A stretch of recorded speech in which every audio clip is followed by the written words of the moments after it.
Welcome to our channel. Protecting your Google Maps account helps keep your location data, saved places, and navigation history secure. Follow these steps to enhance your Google Maps account security.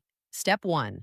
Open your web browser and go to myaccount.google.com to access your Google account settings. Step 2. Click on Security in the left sidebar to view your account protection options. Step 3. Enable two-factor authentication by clicking Use your phone to sign in or two-step verification for added security. Step 4.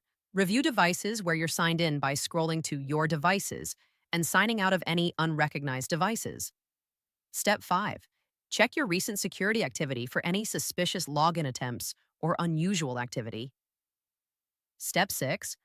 Update your password by selecting Password and creating a strong, unique password for your Google account. Step 7.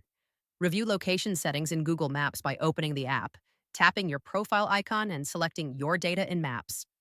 Step 8. Adjust location history settings, decide what data to keep, and enable auto-delete options for old location data.